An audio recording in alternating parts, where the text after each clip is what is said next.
अभी हम video series में बात कर रहे हैं different degree of hearing loss, उसकी ट्रीटमेंट और उसके परिणाम के बारे में।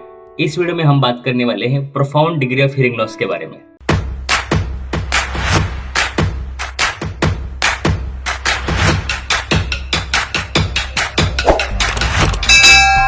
अगर आपके ऑडियोग्राम में प्रोफाउंड हियरिंग लॉस ऐसे लिखा हुआ है तो उसके परिणाम क्या हो सकते हैं, उसके ट्रीटमेंट ऑप्शंस क्या है, और अगर उसको ट्रीटमेंट नहीं करते तो क्या हो सकता है, इस वीडियो में हम जानने वाले हैं। नमस्कार, मैं सदानंद गोरे, audiologist, Gore hearing and speech clinic Pune.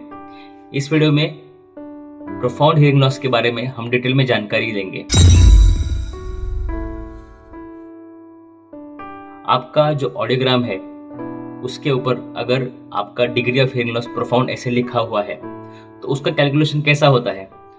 आपका ऑडियोग्राम में 500 हर्ट्ज, 1000 हर्ट्ज और 2000 हर्ट्ज, इसका जो एवरेज है वो 91, 91 या उसके ऊपर आता है, तब हम उसे प्रोफाउंड हियरिंग लॉस ऐसे कहते हैं। ये हियरिंग लॉस सबसे ज्यादा highest degree of hearing loss है। इसमें दो टाइप्स हो सकते हैं, या फिर आपका सेंसरी न्यूरल हो सकता है, इसका मतलब सिर्फ और सिर्फ आपका नस खराब हुआ है, या फिर मिक्स्ड हियरिंग लॉस हो सकता है, इसका मतलब नस के साथ आपके पर्दे को या फिर कान की हड्डियों को भी प्रॉब्लम है।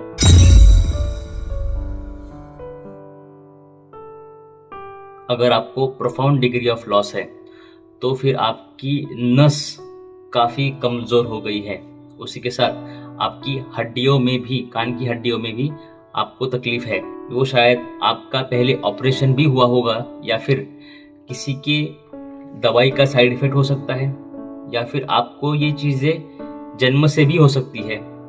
आपको उम्र के हिसाब से भी इसको कम सुनाई देना हो सकता है। प्रोफाउंड हियरिंग लॉस बच्चों में भी दिखाई देता है। जब जन्म के बाद कोई भी कॉम्प्लिकेशन होती है तो फिर उसमें कान की दोनों नसें एक साथ कमजोर हो जाती हैं। कई अडल्ट्स में सडनली दोनों कानों को या एक कान को पूरा सुनाई देना कम हो जाता है। उसी सिचुएशन में भी आपको प्रोफाउंड हियरिंग लॉस हो सकता है। अगर आपको प्रोफाउंड हियरिंग लॉस है, अगर आपको या आपके परिवार में किसी को भी प्रोफाउंड डिग्री ऑफ लॉस है, तो फिर आवाजें उनके लिए नाक के बराबर ही है। वो सिर्फ अभी लिप रीडिंग पे ज्यादा फोकस कर सकते हैं। आवाजें उनको सुनाई नहीं दे रही है, बहुत ही बड़ी आवाज है। इसका मतलब कोई भी अगर धमाका होता है या फिर सपोज डीजे की आवाजें चल रही है, जो बहुत बड़ी आवाजें हैं, वही आवाजें वो सुन पाते हैं। वो छोड़ के बाकी की दुनिया उनके लिए बहुत ही शांत है।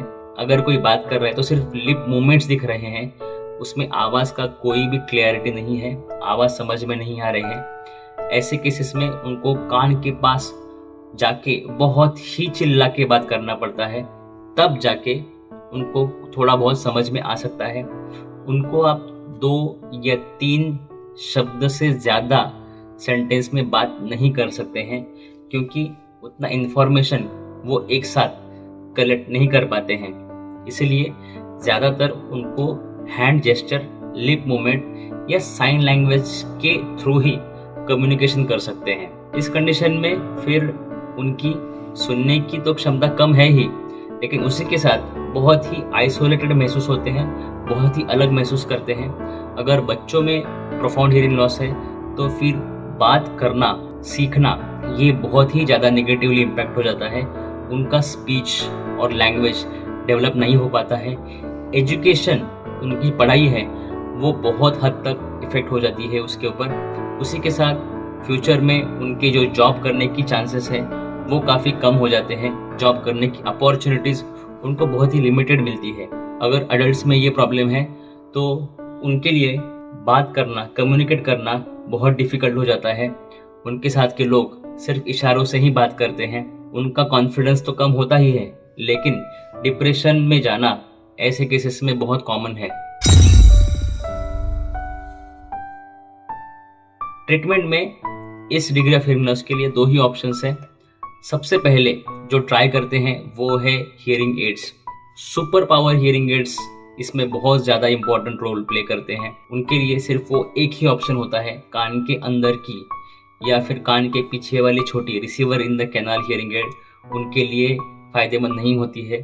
सिर्फ कान के पीछे वाली सुपर पावर हियरिंग एड ही ऐसे पेशेंट्स के लिए कुछ हेल्प कर सकती है।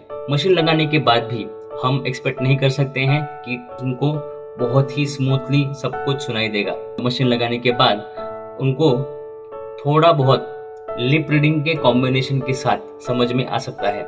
मशीन लगाने से आवाज़ का अवेयरनेस हो सकता है, लेकिन वो जो सारी बातें कर रहे हैं वो पूरा समझ में नहीं आएगा। लेकिन कोई भी पास जाके अगर बात कर रहे हैं तो उनके लिप रीडिंग के साथ ही जो शब्द है वो थोड़े बहुत समझ में आ सकते हैं। अगर किसी बच्चे में ये तकलीफ है तो फिर उसके लैंग्वेज और स्पीच डेवलपमेंट के हिसाब से ही उसको मशीन का फ़ायदा होगा। अडल्ट्स में, बड़े लोगों में वो कितने पास से बात करते हैं और उनका हियरिंग एड का टेक्नोलॉजी कैसा है, उस हिसाब से उनको बेनिफिट होगा। प्रोफाउंड हियरिंग लॉस में काफ़ी कॉमन ट्रीटमेंट है कॉक्लियर इम्प्लांट। बच्चों में ये तो बहुत कॉमनली करते हैं इंडिया में, उसी के साथ बड़े भी अभी कॉक्लियर इम्प्लांट का ऑप्शन चूज करते हैं। कॉक्लियर इम्प्लांट ये एक सर्जिकल प्रोसीजर है जिसमें आपके कॉक्लिया के अंदर एक इलेक्ट्रोड ऐड डाला जाता है। कान के अंदर एक मशीन होता है और आपके स्कल के बाहर दूसरा उसका माइक्रोफोन और प्रोसेसर होता है। कॉक्लियर इम्प्लांट के बारे में हम दूसरे वीडियो में डिटेल में बात करेंगे। अगर आपको भी सुनने की दिक्कत है तो दिए हुए फ़ोन पे आप हमारा फ्री कंसल्टेशन ले सकते हैं। पूरा वीडियो देखने के लिए धन्यवाद।